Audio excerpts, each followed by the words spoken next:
Hello everyone and welcome to Season 2 of Beyond the Chalkboard. My name is Dr. Gordon Cobb and I am thrilled to be your host this season. This podcast creates opportunities for KPU faculty to share ideas, inspire innovation, and give real-world examples of successful technology-based teaching strategies. Thanks for tuning in!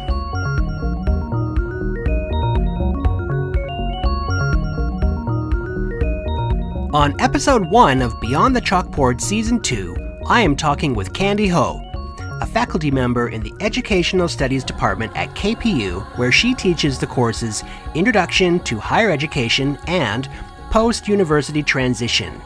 On this episode, Candy and I talk about the importance of creating welcome videos, connecting with students online, using video as an assessment tool, and incorporating podcasts into curricula. Let's get started. Okay, so I am here with Candy Ho. Candy, say hello. Hello. It's really great to have you on Beyond the Chalkboard. I wanted to ask you if you could tell us a little bit about who you are and what you do at KPU. Okay, well, I am currently a faculty member in Educational Studies, Faculty of Arts, where I teach my dream courses. So we're talking about transition courses to and from university. So Introduction to Higher Education, which is Education 1100, and then 4100, Post-University Transition, which helps with students' career development and beyond. Wow, awesome. And how did you end up at KPU? I was working at Simon Fraser University for about a decade in student affairs. And if you can imagine a wide range of jobs from student orientation, campus life, academic advising, residence, careers, you name it. And then I realized what I really like is helping students with their careers and also teaching. So found myself in a role in cooperative education as a faculty member. And then it came another realization that I really want to teach in ed studies in those particular courses. So after applying for a couple of times and talking to a lot of folks and conducting information interviews, I found myself here. Perfect. There's nothing like having your dream job, right? I pinch myself because I'm like, am I still in this job? Yes. Oh my gosh, life, it's amazing. So, Candy, I wanted to ask if you could talk a little bit about some of the technology that you use and how you're integrating it within your classroom to further student learning in higher education. And the first thing I want to talk to you about is your welcome videos. Okay, so these welcome videos I create using Adobe Spark, and I am in no way well-versed in making videos at all, but the program itself makes it extremely simple. I create lines, so basically introducing people about the course, why they should care about the course, and then my expectations as an instructor, and then welcome, looking forward to seeing you during the first week. So these simple lines, and each one allows you to create a slide, maybe choose an image or a photo or even a video that you've recorded, pick some background music, record all of your lines, and then you're done. You're creating literally less than 1 minute of a story to introduce your course to the class. That's really cool. I do the same thing for my classes, but I just do it in QuickTime using the built-in camera. And I'll often hook up a USB microphone so that the audio is a little better. And the feedback that I get from students is that when they get that link to the video, I put it in the Moodle site. You can either stick it in Kaltura and run it from Kaltura, or I run a YouTube channel, so I just embed it from my YouTube channel. The students tell me that when I do those introductory videos, it gives them a feeling or a sense that they know me before the class begins. So when they show up, they feel a little bit more familiar, and it's not as scary to show up to a class where you don't know anybody because you already feel like you know your instructor a little bit. And getting that feedback was a bit of a revelation for me, because I was just doing it because it seemed like the most direct way for me to tell them, you know, here's your textbook, and show it to them, and please bring a pencil because we're doing music theory and you can't use pen, and here's my expectations. But I didn't take into consideration the aspects of student wellness that would inadvertently come out of that. And it also Yes. gives them a chance for me to get to know my personality a little bit, because I'm very fun in my classes. I like to use humor a lot and sass to help students feel more comfortable, so that it's not super serious and that I'm not a super serious guy, and you can come and talk to me, you can ask me questions. And so now I make it like absolutely a for sure thing that I have to do for every course that I teach. It's mandatory for me because I know that it has different kinds of impacts for the students. That's awesome. And for the audience that are not watching this interaction, basically I've been nodding my head at every single one of Gordon's words. So true. I wanted to also ask you, you told me that you use a program for connecting with your students if they can't make your office hours. And I think it's called Whereby. It's whereby.com. And basically, you sign up. Again, it's a free account, sucker for freebies. You go online, register for an account, and then they give you a free room. You can use it with a free basic account for up to 3 to 4 people. You can meet at the same time. And the transition is much better than, let's say, Skype for Business or Yep. Skype. Right. Yeah. Yeah, I find Skype to be a little spotty. Yes. Sometimes it works, sometimes it doesn't. What I really like to use the most is just FaceTime on my phone, but of course we can't do that with our students. So I think this is a really great tip. I'm going to have to look Whereby up as well. Yeah. Can I tell you one more story related to that? Yeah, of course. So in my course, we get students to conduct mock interviews of one another, and they videotape these interviews. And I think it was a spring semester because KPU had a snow day, and a group of my students were scheduled to meet to record their videos together. So instead, they were in the comfort of their own home.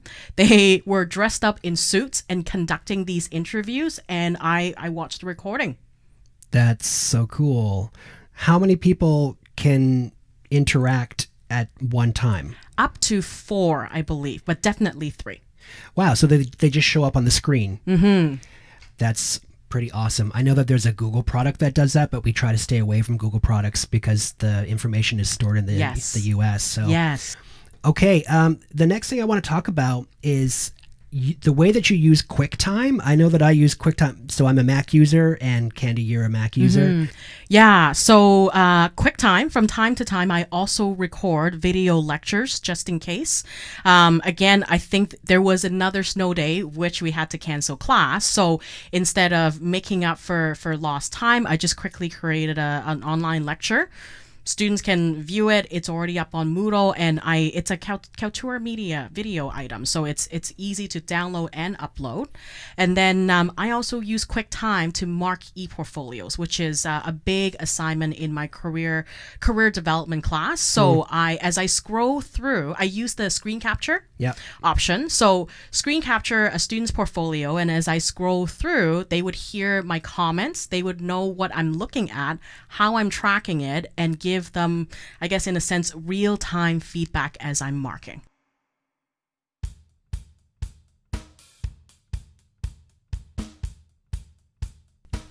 So why would you do an audio feedback method instead of just like a written feedback method? There's actually I think practical sense. I think I found that it saved me more time, but I've received really good feedback from students saying, you know what, I like the sound of your voice. It's calming to hear your feedback along the way. And I guess the intonation and the way I express myself through the microphone, they can also use it to justify why they got the mark that they received. So for example, I had a student who came with the feedback. She wasn't exactly happy with the mark, but she's like, you know what, I can understand because it's like you were sitting next to me explaining what I can do better with my particular e-portfolio and what I need to know in the future. It's sort of like when you send a text to somebody, you can't necessarily tell what the context of the text is, and it's the same with written notes. You could write something like, you can do better, right? And if you write that down, the student might think that you're saying, you could do better, but you might be thinking, you could totally do better. Like that might be your intention, is to be supportive and encouraging, but the student might read it as really negative. So the reason I asked you that question is because I believe if you use video or audio feedback, the students feel like you're connecting with them more directly about it. Yes. And it's way more personal. Yes. Right. And if you have a good relationship with your students, then that can come off in the video or the audio feedback that you give, but that may not necessarily come off in written notes that you give them. Yes. And I should also contextualize by saying that the e-portfolio assignment is the final assignment, if you will, that encompass all of their learning in the course together. So they're receiving this feedback maybe during the last week of courses, or even the first week of their exams, when they're super stressed, right? Thinking about how to wrap up the semester. So I've at least have half a dozen students saying, it's really calming to hear your voice. Thank you for this feedback. Oh, that's so nice. So nice. It? Yeah. Yeah. I mean, anything that I can do to make finals week better for our students. Yeah. Yeah. It's like if I could just send them all a package of chocolate and candy. So what other ways might you use QuickTime? Like when would you do an audio QuickTime and when would you do a video QuickTime? The audio QuickTime I use less and less because I really like that they can see my screen and what I'm trying to do as I walk them through their evaluation, or walking them through a process, or like I mentioned earlier, recording lectures. I would, for example, if there's a discussion that's happening during the week, and as I glean through all of the groups and their discussion, sometimes I'd like to make a summary of tying everything in together and making sure that the learning is amplified for all of the students by summarizing. Yeah. I think you can also do this same process in Kaltura. I was talking to Robin Leung, who works here at the Teaching and Learning Commons, and he told me that you can do essentially a QuickTime video in Kaltura, that it sets you up to do that. And then it also puts it directly into Kaltura, which can put it then directly into your Moodle. Perfect. And I just haven't had the time to check that out yet. Yes. Because I'm an old dog and I'm, still set in my ways and trying to learn new tricks.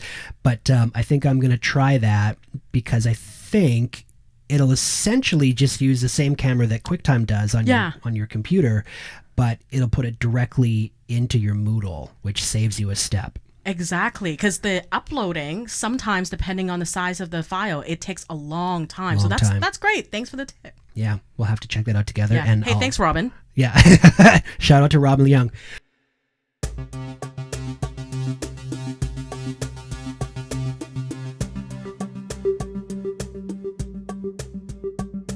Another thing that you had told me before we started this interview is that you use videos and podcasts a lot in your classes. Mm-hmm. And this is something I use videos a lot, videos that I find on YouTube, but I haven't used a podcast yet.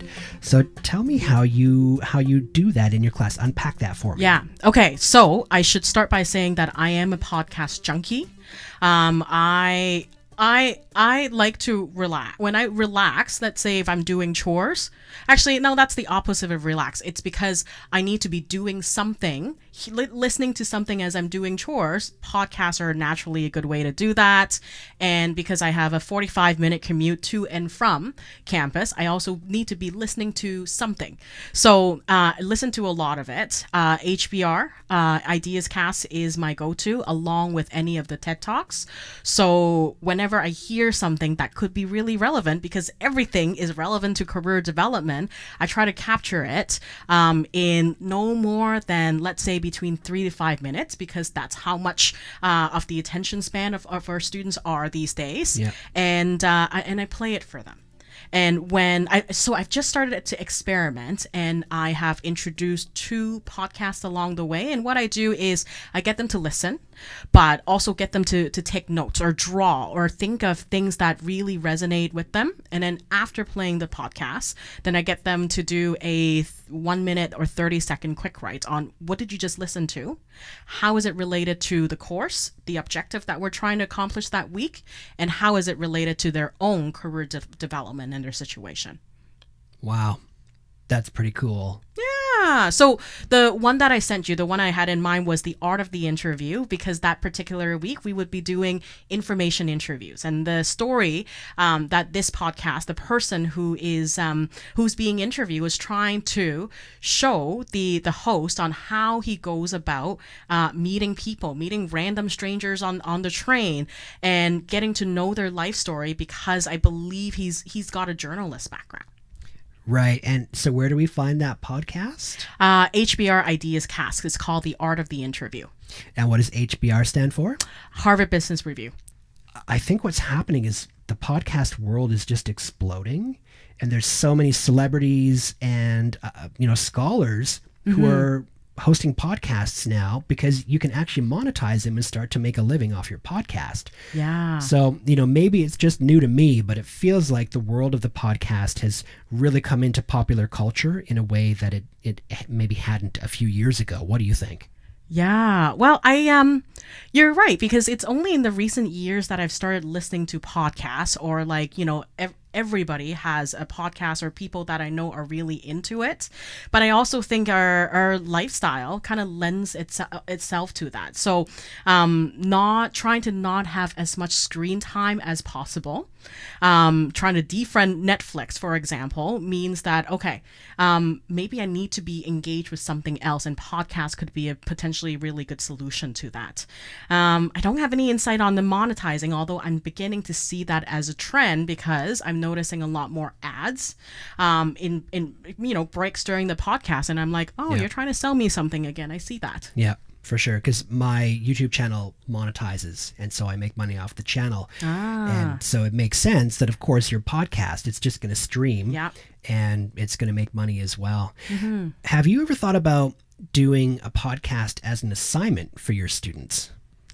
I haven't thought about it until this summer, when I participated in the United Nations Sustainable Development Goals Open Pedagogy Fellowship, mouthful, where one of the colleagues that we were paired with from Montgomery College, she has her students doing podcasts.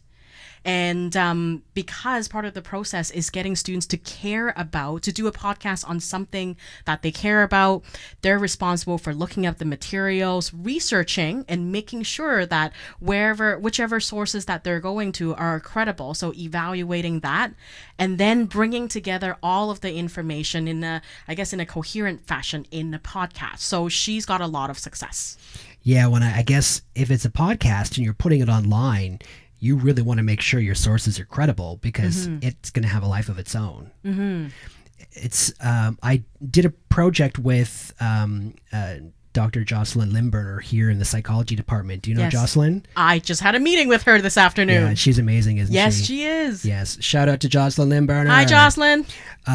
We made films with students in a third-year course about psychopathy.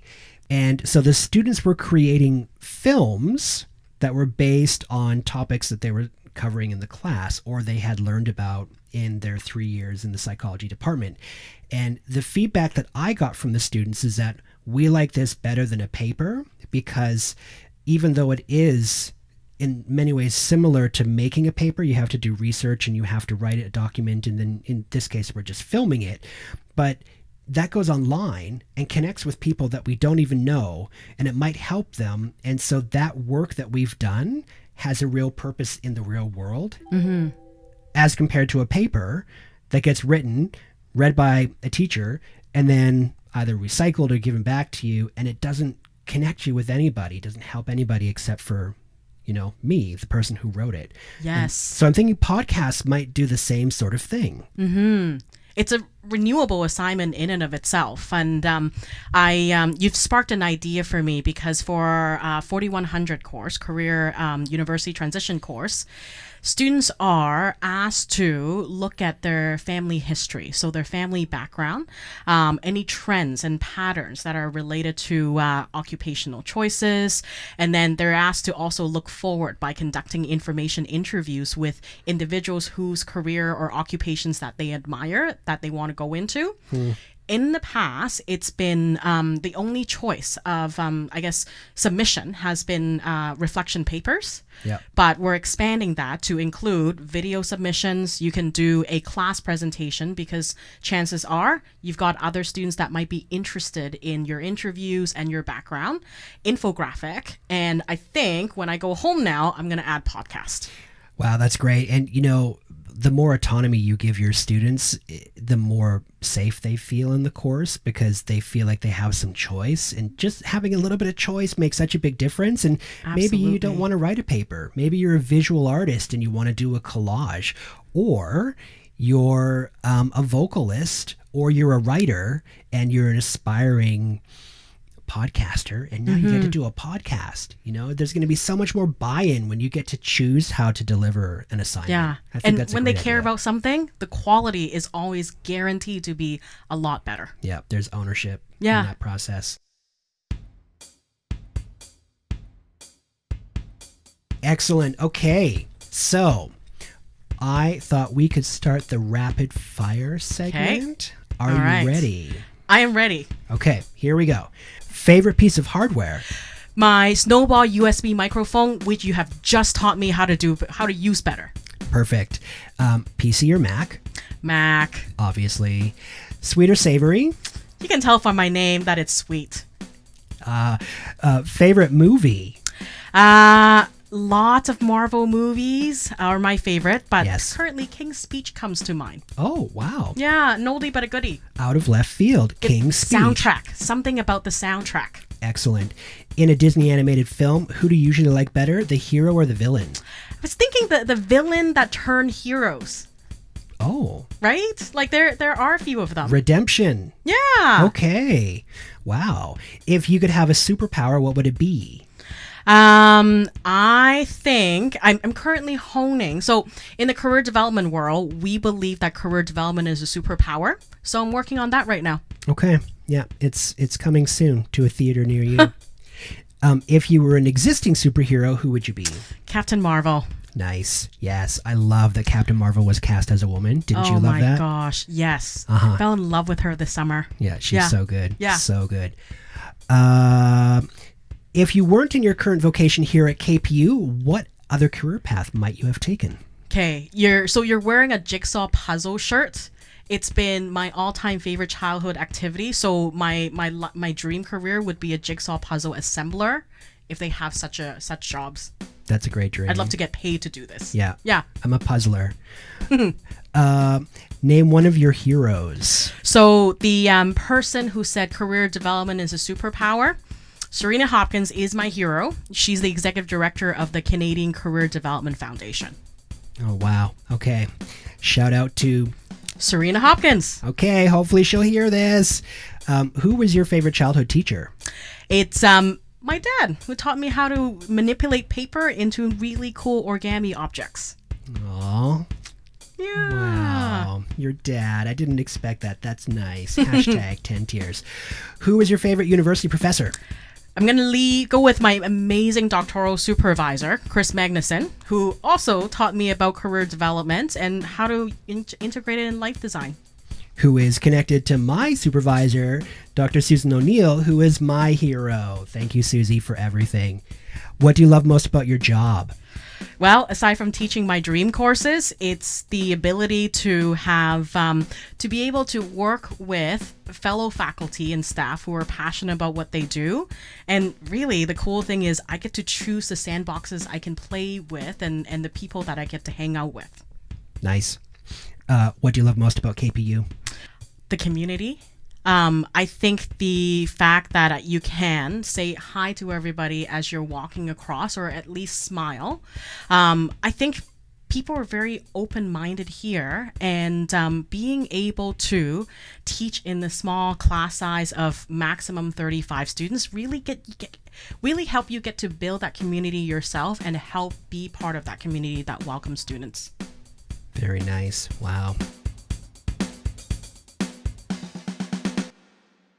Okay, my last question for you is advice. So what recommendation or advice would you give to other faculty who are looking to start using technology in their classroom? Okay, so I've given this a lot of thought. I've got 3. So first, talk to the knowledgeable people from the Teaching and Learning Commons. I'm really thinking Leanne and Robin there because I bug them a lot. Tell them about your goals and what you're hoping to achieve, because chances are they'll give you more information than you need.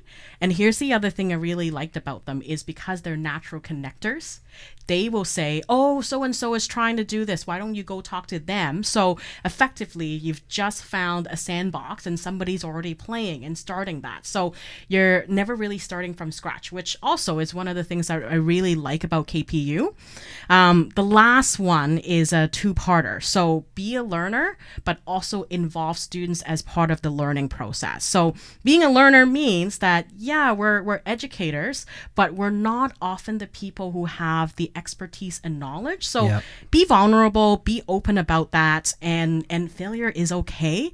Because I think for example, when I first tested QuickTime for the very, very first time, I forgot to turn on the volume for my microphone. So the entire video did not have sound to it. And by the time, I've got 5 emails from student going like, I just hear you nodding your head a lot.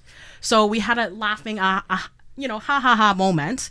But I also, it puts me in a very humble position, because now I remember what it was like to be, to learn and to struggle. And this is a common student experience. So instead, we bonded over that. It was nothing about pride. So we're trying to learn for the first time. And I think there's something to be said about bringing students along for the journey, and also helping them figure out how they want to get out of the ed tech, using the ed tech. And are there any other uses that came as a surprise to them that I should also know that would benefit my learning? So we're really all doing this together. Yeah, I couldn't agree more. You hit the nail on the head. I just want to thank you, Candy Ho, for coming and talking to me about education technology in the classroom. And thank you very much. Thank you very much. And thank you for listening. Beyond the Chalkboard was created by Caitlin Kozlowski. Season 2 of Beyond the Chalkboard is produced, written, recorded, hosted, and edited by me, Dr. Gordon Cobb.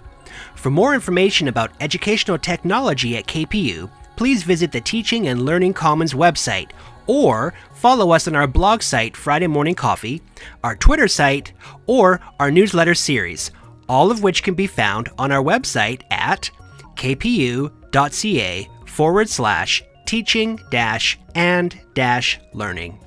Thanks for joining us.